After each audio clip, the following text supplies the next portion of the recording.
اپنے شہر کے بچوں کو دیہات کے دائیوں کے حوالے کر دیتے تھے، تو حضور کو بھی دیہات سے آنے والی دائی حلیمہ رضی اللہ تعالی عنہ کے حوالے کریے۔ اب یہ حضرت دائی حلیمہ حضور کو لے کر مکے سے اپنے گھر کے لیے روانہ ہوئے۔ اب حضور دائی حلیمہ کے گھر 1-2 سال نہیں، لگاتار 2 سال تک حضرت دائی حلیمہ کا پیغمبر دودھ پیتے رہے، یہاں تک کہ روایت میں آیا ہے کہ 2 سال کو دودھ پیے، پر دائی حلیمہ کے گھر پیغمبر 4 سال تک رہے۔ جب 4 سال کی عمر کو پہنچ گئے تو حضرت دائی حلیمہ حضور صلی اللہ علیہ وسلم کو اپنے ساتھ لے کر حضرت آمنہ کے پاس آ گئی، حضرت آمنہ کے حوالے کر دیے۔ اب ہم سب کے آقا جناب محمد رسول اللہ صلی اللہ علیہ وسلم اپنی ماں کے ساتھ رہنے لگے۔ یہاں تک کہ روایت میں آیا ہے کہ جب پیغمبر کی عمر شریف 6 سال کی ہوئی تو حضرت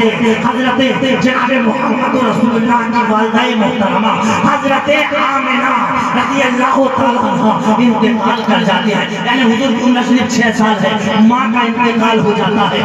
پیٹ میں رہنے کا 2 مہینہ ہوا تھا، 2 مہینہ ہوا تھا کہ 2 مہینہ ہوا تھا، باپ انتقال کر گیا۔ 6 سال کی عمر کو پہنچا، ماں انتقال کر گئی۔ حضور کے دادا کے پرورش میں رہنے لگے۔ 8 سال کی عمر کو پہنچے، دادا انتقال کر گئے۔ اب حضور چچا کے پرورش میں رہنے لگے۔ اختصار کر دو، عمر بڑھتی رہی، عمر بڑھتی رہی۔ 25 سال کی عمر کو جب پیغمبر پہنچے تو پیغمبر کا پہلا نکاح حضرت خدیجہ کبریٰ رضی اللہ تعالی عنہا کے ساتھ ہوا، رضی اللہ تعالی عنہا کے ساتھ ہوا۔ وہ خدیجہ کبریٰ کہ جن کا ان سے پہلے 2 مرتبہ نکاح ہو چکا تھا، تیسری مرتبہ حضور کے نکاح میں آئی، تیسری مرتبہ حضور کے نکاح میں آئی۔ اب حضرات غور سے سنتے چلے، حضور کا نکاح جب حضرت خدیجہ کبریٰ کے ساتھ ہوا، حضور کی عمر 25 سال کی تھی، حضرت خدیجہ کبریٰ کی عمر شریف 40 سال کی تھی۔ یہی حضرت خدیجہ کبریٰ ہے کہ جن کے بدن سے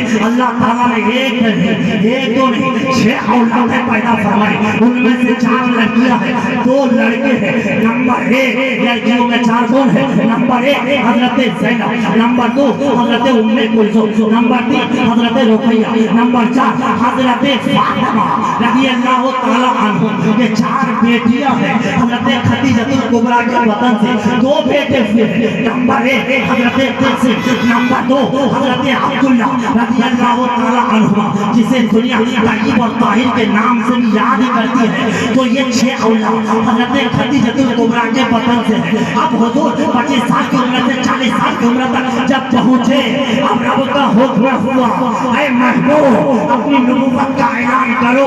اب 40 سال کی عمر سے پہلے مکے کے لوگ کفار و مشرکین امین کے لقب سے جانتے تھے، صادق کے لقب سے جانتے تھے۔ 40 سال کی عمر میں جب نبوت کے اعلان کرنے کا حکم ہوا، محبوب نبوت کا اعلان کیے۔ وہ مکے کی سرزمین پر رہنے والے انسان جو امین کے نام سے جانتے تھے، صادق کے نام سے جانتے تھے، اب پیغمبر کے جان کے دشمن بن گئے۔ اب پیغمبر راستے سے گزر رہے ہیں، توڑا کر بھیج رہا ہے، پیغمبر راستے سے گزر رہے ہیں، گالیاں دے رہے ہیں، پیغمبر نماز پڑھ رہے ہیں تو پیٹ پر سجدے کی حالت میں اونٹ کا بوجھ لوگ ڈال دیتے ہیں۔ اب حضرات